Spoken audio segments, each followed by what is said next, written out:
pay attention. Oh, yeah. You're looking for capitals?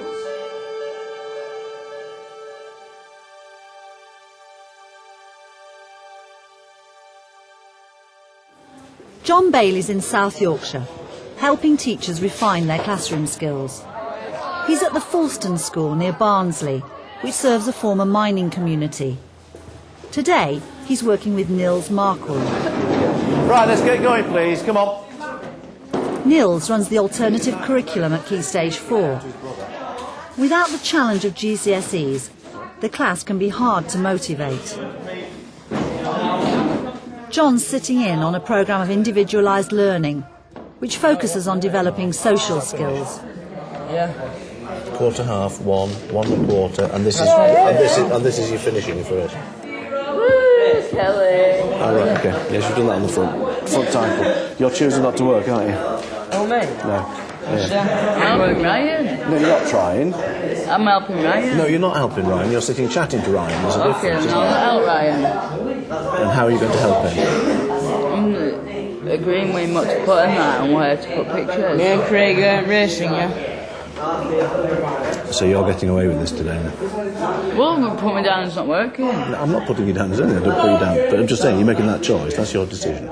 Yeah? You're choosing not to work. No, you're chatting. I'm putting you down as not working. I'm just saying you're choosing not to do it. But offering choice seems to be an important part of what you're doing there. They've already made a choice in how to behave. And it's not always, in my opinion, the right choice. So therefore we try and steer them back onto what we see as the pathway to success. They don't always choose it, though. We do fail. Can you make the right choice to stop the shouting out? And you're ignoring me, and you're just showing yourself up. Now that's not going to happen, please, okay? You will say things like, now you're showing yourself up. No, I'll go to my cupboard because when you get to that bottom drawer, you tear it apart. You know my criticism of your cutting, donkey's hind leg. Yeah. And one of the things that's going on all the time is a kind of conspiracy where these children are sort of encouraging you to share their view of their world. Do one of these. Hello? That's really good. Nice one, Gareth. Could you do a poster on a computer? You know, we're not up to much, and are looking for you to say things that might reinforce that. Does that happen? On difficult days, anything can happen. I mean, from the face-to-face swearing at you and storming off to the me throwing them out to the me sending for senior management. Just let me have 5 minutes with him, okay? Without you interrupting. Yeah. Let's look at the world of underachievement. Degrees. I don't know what that Low-achievement activity tends to be characterised by an underlying stable belief that I'm not much good, I'm not going to achieve. So I avoid success-related tasks, anything that can be marked or graded. So, do a chart. These are a chart. Why is that? Because you're not well. Yeah, because I'm blood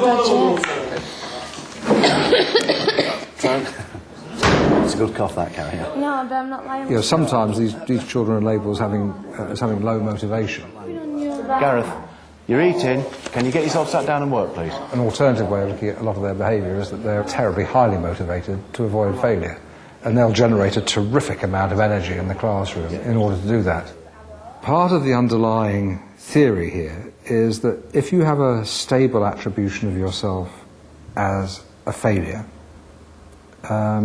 it's very difficult for you to take praise, because if the teacher says, that's a really good piece of work, you've shown me that you're clever, the child you're saying that to says, no, I'm not.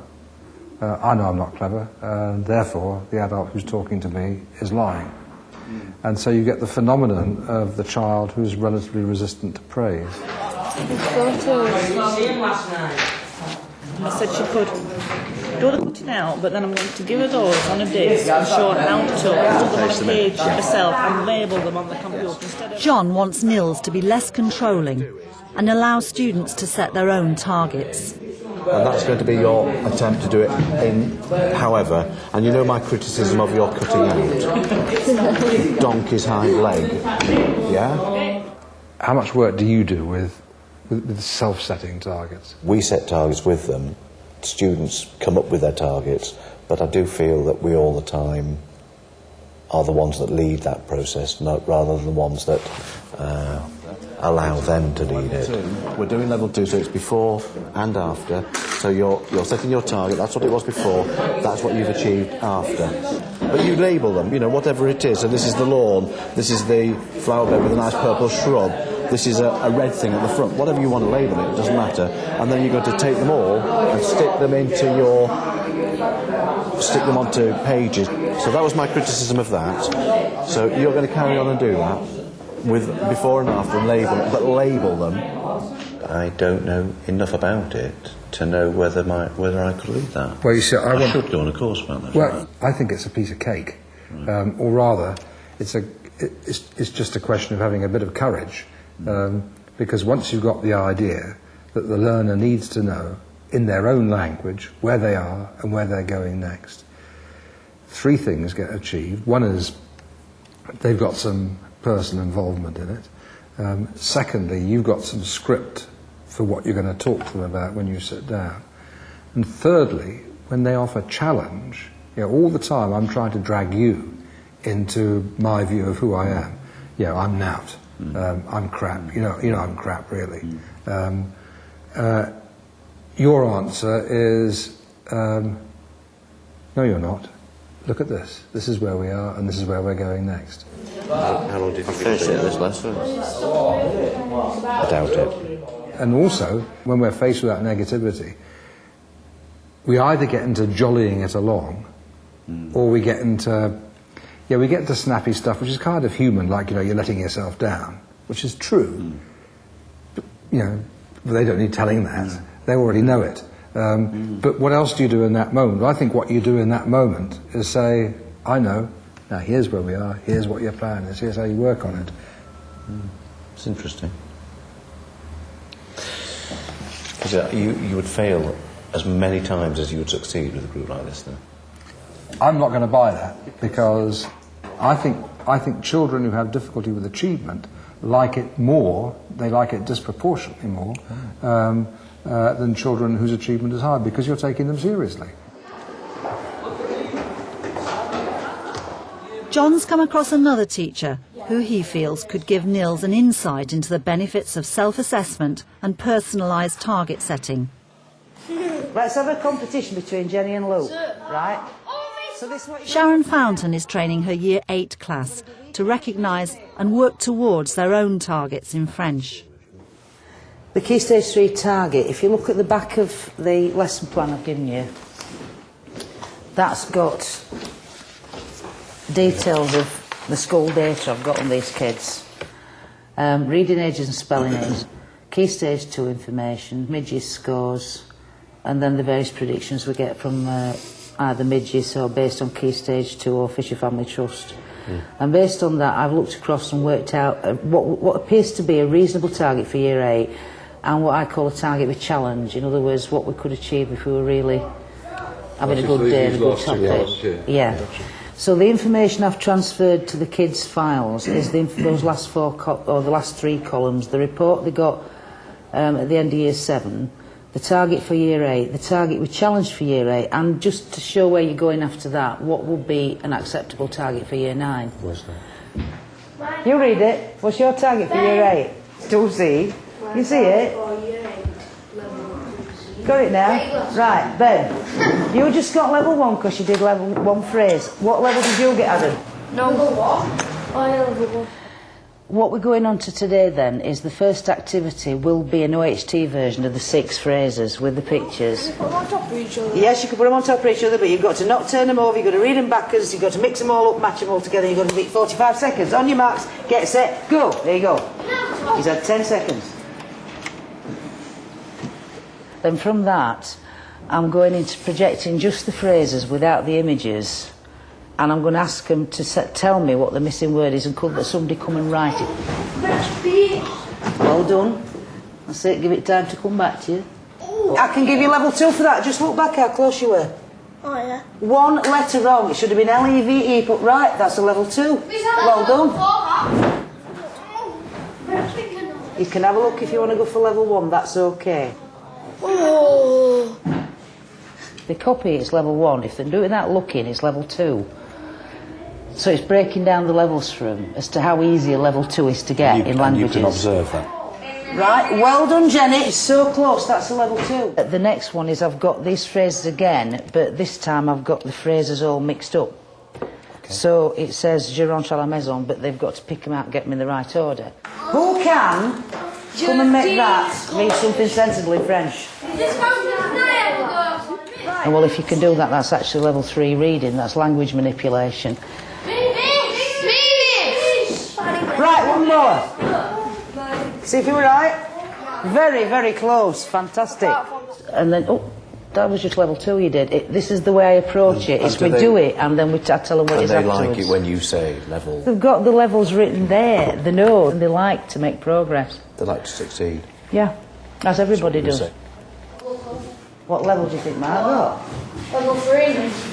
What's your target, Mark? 2C. And what you just got? Level 3. It's level 3.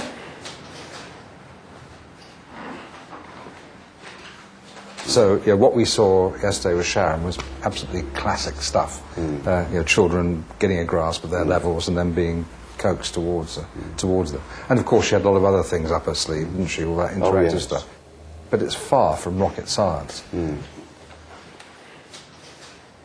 For me, the interesting thing is, can we get that eagerness with a Key Stage 3, a Year 8 student, into the world where a lot of that enthusiasm has been knocked out of the students. You know, they're cool, they've got other agendas, they've got stuff. And Key Stage 4, and that's something that I want to explore. I'd like to sit next to one or two of your students and say, OK, we're on this task.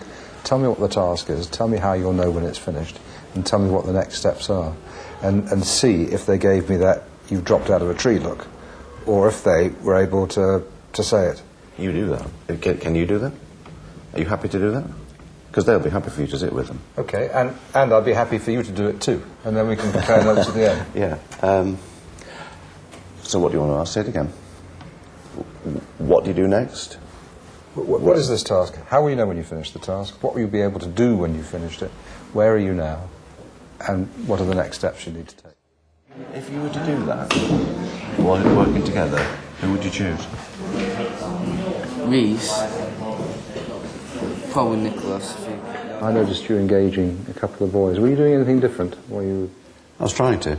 I was seeing if I could coax out of them comments which I would normally feed into them. And response? Yes, they were beginning to think, and they were beginning to plan, and they were beginning to respond. What would we do? Would we starting from again? What would you starting from mine? Or You tell me. Pluses? You tell me.